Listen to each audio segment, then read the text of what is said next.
Ayons appris avec consternation la déstabilisation du pont Louloua sur l'axe d'Ivoma-Sambembe dans les territoires de Dilolo. Le ministre provincial des infrastructures et travaux publics, Machata Kayembe Célestin, a dépêché une équipe mixte composée du service technique du ministère des infrastructures, l'office des routes, les conseillers techniques en charge de planification, études et charrois automobiles et celui chargé des suivis de son cabinet sur instruction de l'autorité provinciale Fifi Masuka Saini. Après un constat de la vétusté des matériaux du Dipon sur la route nationale numéro 39, ce dernier a occasionné un arrêt momentané pour relier les deux rives. Sur place, le technicien multiplie les efforts pour un travail en urgence afin de redonner l'espoir aux passagers bloqués depuis quelques jours avant de retrouver la voie normale.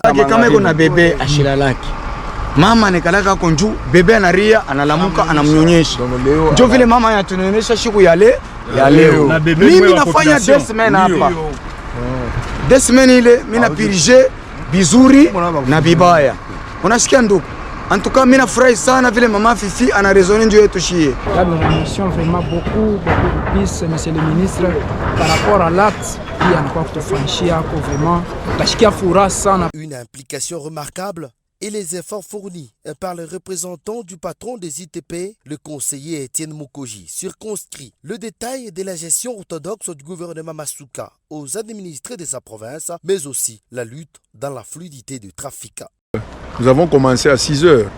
Depuis que nous sommes arrivés à 6 heures, on a commencé les travaux. Et maintenant, tous les camions qui étaient sur place, il y avait plus de 20 camions chargés de camions. Ces camions sont déjà partis. Et il y avait quelques camions vides qui sont aussi partis. La population peut garder ses apaisements. Le pont Louloua sera toujours opérationnel. Après la réparation de plusieurs matériaux qui ont causé les dégâts pour un passage normal, notamment les tabliers et les tôles planchers de 10 mm, remplacés de la plus belle de manière par les tôles dures de 12 mm. Ensuite, d'autres travaux d'amélioration ont été observés pour maintenir cet ouvrage dans un état de praticabilité avant la mise en œuvre du projet de construction des ponts modernes en béton armé sur l'ensemble de la province du Lualaba. Rappelons tout de même que le pont Louloua a été construit depuis l'époque coloniale. Dans la vision politique du chef de l'État, rien ne s'est fait à moitié en République démocratique du Congo.